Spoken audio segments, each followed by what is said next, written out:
बहुत ध्यान से समझना। महाभारत में 18,000 श्रोताओं 18 अछौड़ी सेना लड़ी और 18 दिनों तक महाभारत चला। इतना घोर युद्ध क्यों हुआ? संत जन कहते हैं द्रौपदी ने कटु शब्द बोल दी, इससे महाभारत का युद्ध हो गया। हमारे घरों में क्लेश कब होता है? जब कोई बिना सोचे समझे बोल दिया, जो भी मन में आए बोल दिया। हमें बोलने नहीं आता। कहां पे बोलना है, कहां पर बोल जाते हैं। जहां खामोश रहना है वहां मुंह खोल जाते हैं।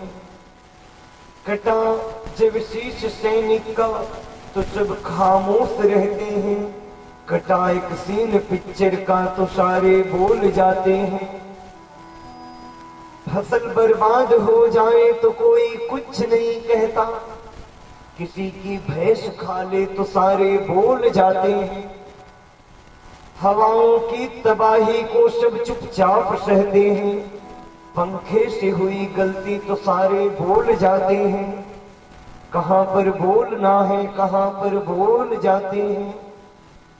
और आजकल के जो बच्चे हैं ना, आजकल के बच्चे जमाने भर की सुनते हैं। घर में माँ बाप बोले तो बच्चे बोल जाते हैं। कहां पर बोलना है, कहां पर बोल जाते हैं। ये श्रोता भगवान, कहां बोलना है, हम कहां बोल जाते हैं। हमें बोलने नहीं आता। मैं आपसे निवेदन करूं, अगर ये चाहते हो समाज में आपको यश मिले, आपको प्रतिष्ठा मिले, आपको लोकप्रियता मिले, तो एक काम करना, मीठा बोलना शुरू कर देना। जो मीठा बोलते हैं, जो मधुर बोलते हैं, वो सबको अच्छे लगते हैं। श्रोताओं, भर जाता है गहरा घाव जो बनता है गोली से, पर वो घाव नहीं भरता जो बना है कड़वी बोली से। मेरा निवेदन है व्यासपीठ से, आप सभी ये प्रयास करना कि हम मीठा बोलेंगे। कौवा को देखो वो भी काला है, कोयल को देखो वो भी काली है। ऐसा नहीं है कि कोयल बहुत श्रृंगार करके आई है, बड़ी अच्छी लग रही है, कुछ नहीं। कोयल भी काली है, कौवा भी काला है, लेकिन कोयल बोलती है तो बड़ा मीठा लगता है। कौवा बोलता है तो अच्छा नहीं लगता। कौवा किसका धन हर लेता, कोयल किसको क्या दे देती। कोयल किसको क्या दे देती, कोयल किसको क्या दे देती। मीठे वचन सुना करके जग को वश में कर लेती। जग को वश में कर लेती। जग को वश में कर लेती। इसलिए प्यारे, हमेशा जीवन में मधुर बोलना। आप सभी लोग कथा में बैठे हो, अभी ये संकल्प लो कि हम 24 घंटे तक, बोलिए हम 24 घंटे तक, बोलो हम 24 घंटे तक मीठा बोलेंगे। मीठा हम बोलेंगे। आप संकल्प लो 24 घंटे तक मीठा बोलना। श्रोताओं, पहले तो थोड़ा अभ्यास नहीं है ना, तो हो सकता है थोड़ा जीभ को दर्द हो, क्योंकि कटु बोलने से इसकी जो आदत पड़ गई है। लेकिन जब धीरे धीरे प्रयास करोगे, एक दिन ऐसा आएगा तुम मधुर बोलने लगोगे, और एक दिन ऐसा आएगा समाज में तुम जहां जाओगे, हजारों की भीड़ में, लाखों की भीड़ में सफलता उसी का वर्ण करती है जो मधुर बोलते हैं, जो मीठा बोलते हैं। श्रोताओं, द्रौपदी ने कटु शब्द बोल दी, तू अंधा तेरा बाप अंधा, जिसको लेके दुर्योधन को चिढ़ हो गया। दुर्योधन चिढ़ गया और महाभारत का युद्ध हो गया। महाभारत के युद्ध में कौरव सब मारे गए। दुर्योधन की जांघ भी भीमसेन की गदा से टूट गई। दुर्योधन पृथ्वी पे गिरा पड़ा है। उसी समय अश्वत्थामा आए, दुर्योधन का वैभव देखे थे। कहने लगे मैं आपका प्रिय क्या कार्य करूं। दुर्योधन कहने लगा मेरे शत्रुओं को क्षति पहुंचा दो।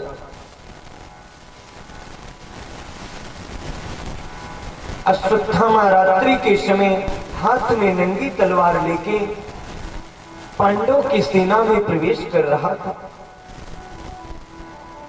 पांडवों के रक्षक तो मेरे गोविंद हैं। आज विजय की प्रथम रात्रि थी। पांचों पांडव तांड दुपट्टा सो रहे थे और मेरे कन्हैया छड़ी लेके रखवाली कर रहे थे। अचानक अर्जुन की नींद खुली। अर्जुन बोले कन्हैया तुम सोए नहीं।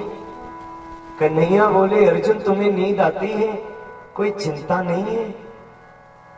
अर्जुन बोले प्रभु चिंता थी, लेकिन जब से अपने जीवन की डोर तुम्हें सौंप दिया हूं ना, तब से कोई चिंता नहीं है। हमें चिंता नहीं उनकी, उन्हें चिंता हमारी है। हमारी किस्मत के लेखक तो श्री बांके बिहारी हैं। हे श्रोता भगवान, कन्हैया बोले देखो अर्जुन, विजय की प्रथम रात्रि है, चलो हम लोग बाहर चल के मनाते हैं। कन्हैया पांचों पांडवों को लिवा के चले गए। पांडवों के सोनी सैया पे जो द्रौपदी के 5 पुत्र उत्पन्न थे आके सो गए। और रात्रि में अश्वत्थामा आया, सबका मस्तक काट के ले गया। दुर्योधन देखा ये पांडव नहीं, ये तो पांडव पुत्र हैं। हर्ष शोक का भाव हुआ, प्राणांत हो गया। श्रोताओं, इधर पांडव शिविर में आज द्रौपदी और कुंती के आंसुओं से पूरा पांडव शिविर भीग गया। आप मातृशक्ति हो, आप विचार करना, जिस मां के 5-5 बेटे का वध हो गया हो, उस मां के हृदय में क्या करुण वेदना होगी, आप समझ सकती हो।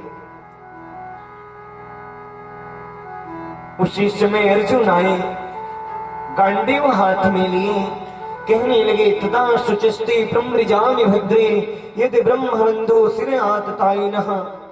हे द्रौपदी, तू चिंता मत कर, तेरा पुत्र हत्यारा जहां भी होगा मैं उसे खोज के उसका वध करूंगा। उसी समय कन्हैया रथ लेके आ गए। बोले अर्जुन रथ पे बैठ जा, देख तेरा पुत्र हत्यारा भाग रहा है। अर्जुन रथ पे बैठे, कन्हैया अश्वत्थामा के पीछे रथ दौड़ाए।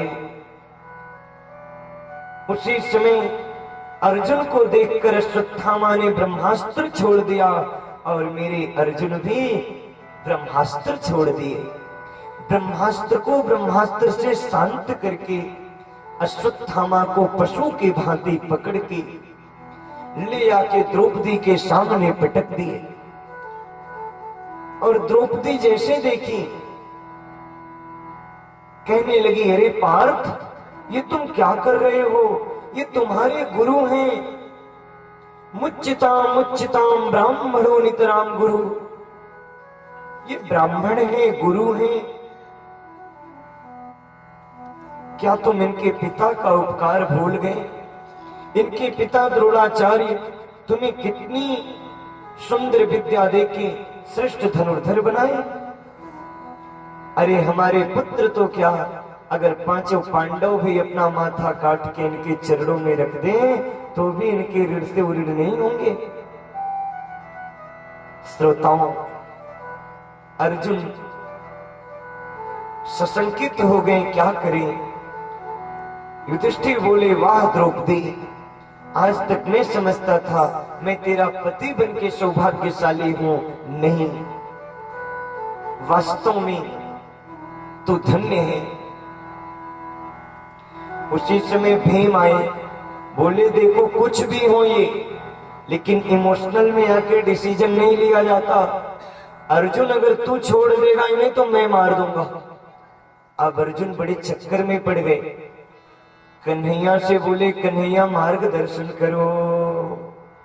कन्हैया बोले अर्जुन नीति कहती है ब्रह्म बंधुर्न हन्तव्य आतताई बधार्हण। ब्राह्मण कैसा भी हो उसे मारना नहीं चाहिए, और पुत्र हत्यारा कोई भी हो, आतताई कोई भी हो, उसे छोड़ना नहीं चाहिए। अब एक ही व्यक्ति को मारना भी है, छोड़ना भी है। अर्जुन को भगवान ने गीता सुनाई थी, अर्जुन जानते थे। अर्जुन अश्वत्थामा को अपमानित करके भगा दिए। और ध्यान देना श्रोता भगवान, एक सामाजिक व्यक्ति का अपमान हो जाए इससे बड़ी और कौन सी मौत हो सकती है। अपमान ही सबसे बड़ी मौत होती है। अपमानित अश्वत्थामा पांडवों से बदला लेने की सोचने लगा। वो सोचने लगा कि मैं पांडवों के वंश में किसी को दीपक जलाने वाला भी नहीं छोड़ूंगा। मन में सोचा बचा ही कौन है, अभिमन्यु तो युद्ध में मारा गया, कोई नहीं बचा। अचानक ध्यान आया अभिमन्यु की पत्नी उत्तरा गर्भवती थी, क्यों ना उसके गर्भ की तरफ ही बाढ़ छोड़ दे। और अश्वत्थामा ईर्ष्या में आके उत्तरा के गर्भ की तरफ बाढ़ छोड़ दिया, और वो ब्रह्मास्त्र उत्तरा के गर्भ के बालक को जलाने लगा। उत्तरा चीखने लगी, चिल्लाने लगी और कृष्ण के पास पहुंच गई। पाहि पाहि महायोगिन देव देव जगतपते, हे गोविंद मेरी रक्षा करो। कथा ये संकेत कराती है, ये शिक्षा देती है, जीवन में कभी भी दुख आए, परेशानी आए तो दुनिया वालों के सामने मत रोना, समाज के सामने अपने दुख को मत रोना। क्यों? क्योंकि दुनिया वाले तुम्हारे दुख को दूर नहीं करेंगे, बल्कि तुम्हारे मजाक को उड़ाएंगे, तुम्हारी हंसी उड़ाएंगे। हर बात किसी को बताया ना करो, हर राज किसी को दिखाया मत करो। लोग मुट्ठी में नमक लिए फिरते हैं, हर जख्म किसी को दिखाया ना करो। ये दुनिया का दस्तूर है। और दुख उससे कहना, प्रिय भक्तों, जो वास्तव में सुखी हो। इस दुनिया में क्या कोई ऐसा है जो सुखी है? हर व्यक्ति दुखी है। कोई तन दुखी, कोई मन दुखी, कोई धन बिन रहत उदास। थोड़े थोड़े सब दुखी, यहाँ सुखी कृष्ण के दास। सब दुखी हैं, दुख सबके पास है। हम सोचते हैं वो सुखी होगा, वो सुखी होगा, नहीं प्यारे, वो भी दुखी है। दीन कहे धनवान सुखी, धनवान कहे सुख राजा को भारी। धनवान कहे सुख राजा को भारी, धनवान कहे सुख राजा को भारी। राजा कहे महाराजा सुखी, इंद्र को भारी। महाराजा कहे सुखी इंद्र को भारी, महाराजा कहे सुखी इंद्र को भारी। इंद्र कहे चतुरानन सुखी, चतुरानन कहे सुख विष्णु को भारी। चतुरानन कहे सुख विष्णु को भारी, चतुरानन कहे सुख विष्णु को भारी। तुलसीदास विचारी कहे हरि भजन बिना सब जीव दुखारी। हरि भजन बिना सब जीव दुखारी, हरि भजन बिना सब जीव दुखारी। हे श्रोता भगवान, सबसे बड़ा सुखी वो है जिसके पास प्रभु का भजन है, प्रभु का नाम है। इसलिए अपने दुख को इधर उधर मत कहना। और तुलसी बाबा तो कहते हैं, तुलसी पर घर जाए के दुख मत रोए, दुख बांट्यो नहीं आपनो जगत हसाई हो। तुम्हारा दुख बांटने वाला कोई नहीं है मेरी मैया। काफी माताओं का ये स्वभाव होता है, अपने घर की बात को बाहर करते हैं, लेकिन किसी से दुख मत कहना। फिर कहां जाके अपने दुख को कहें, किससे जाके अपने दुख को रोएं? दो द्वार हैं जहां जाके रो सकते हो, एक अपने गुरु के द्वार पे जाना और एक मेरे गोविंद के द्वार पे आना।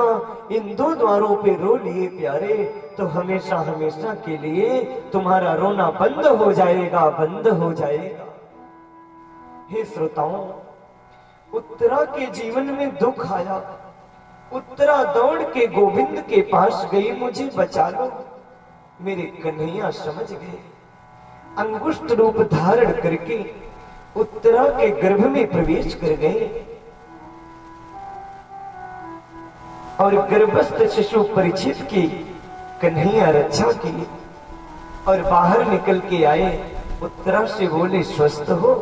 उत्तरा बोली, हाँ। ये बात किसी को नहीं पता चली, लेकिन जैसे जीव की कोई चालाकी ईश्वर के सामने नहीं चलती, उसी तरह भगवान की कोई चालाकी भक्त के सामने नहीं चलती।